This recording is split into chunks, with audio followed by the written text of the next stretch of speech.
जय हिंद। यूट्यूब के चैनल नवदर्शन में आपका स्वागत है। बिहार में वोटों का SIR हो रहा है, यानी स्पेशल इंटेंसिव रिवीजन, जिसको हम हिंदी में विशेष गहन पुनरीक्षण कहेंगे, लेकिन हकीकत दूसरी है।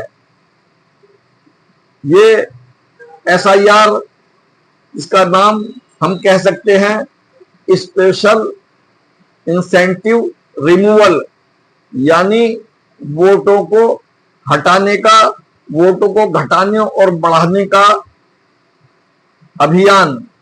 ये चुनाव आयोग केवल 1 महीने का टाइम देता है और उसमें वोटों की जांच करने का आदेश देता है और इस कार्य को बड़े पैमाने पर चलाता है, क्योंकि बिहार के लोग पलायन करके दूसरे राज्यों में रोजगार के लिए, काम के लिए जाते हैं, तो वो 1 महीने में किस तरह से वह अपने बिहार में आएंगे और अपना फॉर्म भरेंगे, और उस फॉर्म में भी ऐसी ऐसी शर्तें रखी हैं कि उनको पूरा करना आम आदमी के बस की बात नहीं है और आसान काम नहीं है। उसमें आधार को साक्ष्य नहीं माना है, पासपोर्ट को साक्ष्य माना गया है, हाई स्कूल की जन्म तिथि को साक्ष्य माना गया है, और जो निकायों से जन्म प्रमाण पत्र बनता है उसको साक्ष्य माना गया है। कोई पासबुक, कोई नौकरी का, प्राइवेट नौकरी का, कोई ID, राशन कार्ड या ड्राइविंग लाइसेंस, पैन कार्ड, उनको अमान्य कर दिया गया है। केवल बिहार में 17% लोगों के पास हाई स्कूल की सनद है, क्योंकि गरीब प्रदेश है, वहां पढ़े लिखे लोग कम हैं। पूरे देश में केवल 1.5% लोगों पर पासपोर्ट है।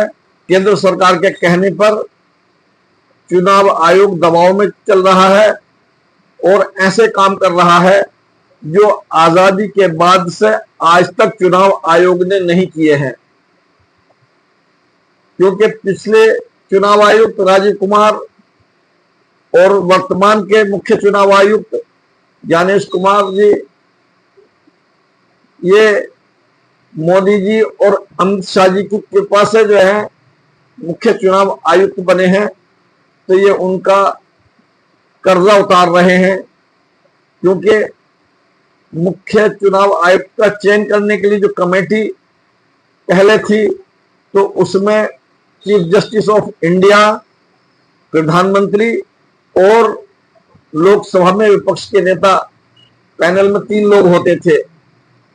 सरकार ने अध्यादेश लाकर कानून के जरिए से भारत के मुख्य न्यायाधीश को लिस्ट से बाहर कर दिया और उनकी जगह अपनी मंत्रालय के किसी मंत्री को रख दिया। इस तरह का कानून बना दिया। तो उसमें अमित शाह जी बैठे, राहुल जी बैठे और मोदी जी बहुमत से राजीव कुमार जी का और ज्ञानेश कुमार जी का चयन कर दिया। आज वोटरों को चिंता इस बात की है कि हमारा वोटर लिस्ट से नाम गायब हो जाएगा तो हमारी नागरिकता ही खत्म हो जाएगी और हम भारत के नागरिक नहीं कहलाएंगे। लोगों के दिलों में एक ये बहुत गहरी चिंता है। एक चुनाव आयोग ने व्यवस्था की कि फॉर्म 6 के जरिए लोग अपने वोटों को उसमें अपील कर सकते हैं। जिनके वोट कट गए हैं वो उनको दोबारा मौका मिलेगा, लेकिन बीजेपी और RSS के लोग जो वोट कट गए हैं उनमें अपना फर्जीवाड़ा करके वो वोट बनवा लेंगे। और जो उनका पन्ना प्रमुख था, तो उसका काम ही ये था कि वोटों को किस तरह से कम और ज्यादा किया जाए, जिंदा को मुर्दा किया जाए और मुर्दा लोगों को जिंदा करके वोटर लिस्ट तैयार कराई जाए। ऐसा काम लोकसभा के इलेक्शन के बाद महाराष्ट्र में हो चुका है, जहां 1 करोड़ वोट बढ़ाए गए थे, तो ये कह करके कि ये दूसरे राज्यों से आए हुए वोटर हैं और उनका जो है ये वोट यहां पर बढ़ा हुआ है। चुनाव आयोग को एक ऐसी व्यवस्था करनी चाहिए कि जो दूसरे राज्यों से आए हुए हैं तो वो पहले अपना वोट कटवा करके आएंगे, उसका सर्टिफिकेट लाएं, तब उनका दूसरी जगह पर वोट बनेगा। अगर सरकार और चुनाव आयोग की नियत साफ हो तो पारदर्शिता लाई जा सकती है। आज जनता के अंदर अविश्वास की भावना पैदा हो गई है और वो चुनाव आयोग पर विश्वास ही नहीं कर रहा है। तंत्र से उसका पूरा भरोसा खत्म हो गया है, जबकि ऐसा नहीं है कि चुनाव आयोग सब कुछ गड़बड़ कर रहा है। उसने ऐसी ऐसी शर्तें रख दी हैं कि लोगों का भ्रम पैदा हो गया है कि जो वोट कट रहे हैं तो उनको पूरी तरह से साफ किया जा रहा है, जबकि हकीकत इससे बहुत दूर है। 2003 में भी मतदाता सूची का परीक्षण किया गया था, लेकिन उस वक्त ऐसी कोई शर्तें नहीं रखी गई थी कि आधार नहीं माना जाएगा या राशन कार्ड नहीं माना जाएगा। जो जो लोग मर चुके होते हैं तो उनका वोट हटना बहुत जरूरी होता है। जो 18 साल की आयु पूरे कर चुके होते हैं उनका वोट बढ़ना होता है। ये एक प्रक्रिया है। अगर सही तरीके से काम किया जाए तो जनता का विश्वास बहाल किया जा सकता है। इसमें जो महाराष्ट्र की घटना को देख करके, क्योंकि आज बिहार में ये एसआईआर हो रहा है और उसके बाद फिर दूसरे राज्यों में होना है, जो कि बहुत जरूरी है, लेकिन इसकी शर्तें इतनी भयंकर और इतनी मुश्किल नहीं होनी चाहिए कि उन जटिलताओं को एक आम वोटर, एक गरीब और अनपढ़ वोटर पूरा ना कर सके। चुनाव आयोग नागरिकता का प्रमाण पत्र नहीं दे रहा है, वो केवल वोटर लिस्ट की जांच कर रहा है और वोटर लिस्ट को दुरुस्त कर रहा है। लेकिन विपक्षी पार्टियां, क्योंकि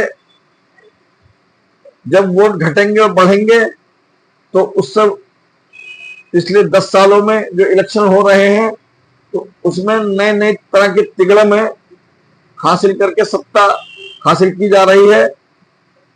बीजेपी ने ये साफ करके दिखा दिया है कि वो हर हालत में सत्ता हासिल करेगी। जनता का विश्वास कुछ ऐसा हो गया है। राहुल जी और बिहार की सभी विपक्षी पार्टियां अब बिहार में पहुंच गए हैं और 16 दिन तक वहां रहेंगे और बड़े पैमाने पर आंदोलन किया जा रहा है और लोग उनके साथ जुड़ रहे हैं। तो और भी ऐसा महसूस हो रहा है। 65 लाख वोट काटे गए हैं, तो उसमें बहुत से वोट ऐसे हैं जो वो लोग, उनको मरा हुआ दिखाया गया है लेकिन वो जिंदा हैं। बहुत सारे लोग ऐसे हैं जो जिंदा हैं, उनको मरा हुआ दिखाया गया है। तो जनता में इसलिए अविश्वास की भावना फैल गई है। अविश्वास की भावना फैलने का एक दूसरा भी और कारण है कि जो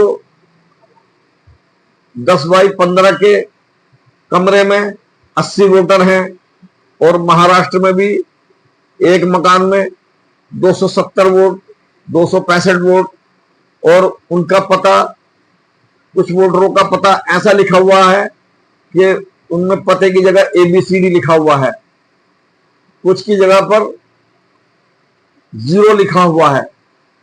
तो वो 0 लिखा हुआ होना वो स्वाभाविक है, क्योंकि बहुत से गरीब लोगों के घरों के नंबर नहीं होते हैं, तो वहां चुनाव आयोग ऐसी व्यवस्था कर सकता है।